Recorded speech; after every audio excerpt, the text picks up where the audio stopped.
ஆப்கானிஸ்தான் வீரர் ரஹ்மதுல்லா குர்பாஸ் அதிரடியாக 50 பந்துகளில் சதம் அடித்தார். 7 4 7 6 அடித்து பந்து வீசிய ஐக்கிய அரபு அணியை கதிகலங்க வைத்தார்.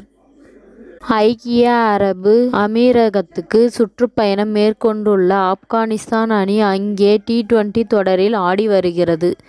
இந்த தொடரின் முதல் போட்டியில் ஜார்ஜாவில் நடைபெற்றது. ஆப்கானிஸ்தான் அணி முதலில் பேட்டிங் செய்தது. அந்த அணியின் துவக்க வீரர் அகமதுல்லா ஜாஜை 13 ரன்களில் ஆட்டமிழந்தார். மற்றொரு துவக்க வீரர் ரஹ்மதுல்லா குர்பாஸ் அடுத்து வந்த இப்ராஹிம் சத்ரானுடன் இணைந்து அதிரடி ஆட்டம் ஆடினார்.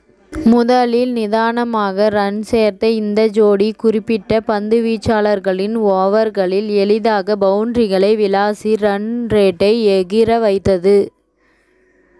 சத்ரான் 43 பந்துகளில் 59 ரன்கள் சேர்த்தார். ஆனால் குர்பாஸ் 200 ஸ்ட்ரைக் ரேட்டில் ரன் குவித்து மிரட்டினார்.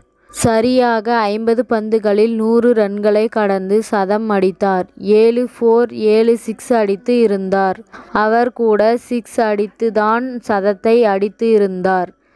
அதன் பின் 52 பந்துகளில் 100 ரன்கள் எடுத்த நிலையில் 17வது ஓவரில் ஆட்டமிழந்தார்.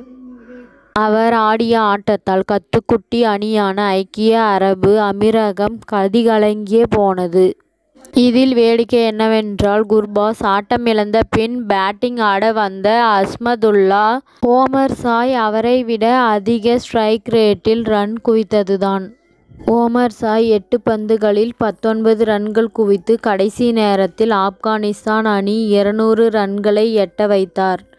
ஆப்கானிஸ்தான் அணி 20 ஓவர்களில் 3 விக்கெட் இழப்பிற்கு 203 ரன்கள் குவித்தது. அடுத்து ஆடிய ஐக்கிய அரபு அணி 20 ஓவர்களில் 4 விக்கெட் இழப்பிற்கு 131 ரன்கள் மட்டுமே எடுத்தது. ஆப்கானிஸ்தான் அணி 72 ரன்கள் வித்தியாசத்தில் அபார வெற்றி பெற்றது. இத்துடன் இந்த செய்தி முடிவடைகிறது. நன்றி, வணக்கம். மீண்டும் அடுத்த வீடியோவில் சந்திப்போம். மேலும் இது போன்ற சுவாரஸ்யமான செய்திகளை உடனுக்குடன் தெரிந்து கொள்ள தமிழ் சிறை சேனலை சப்ஸ்கிரைப் பண்ணுங்க. பெல் ஐகானை கிளிக் பண்ணுங்க.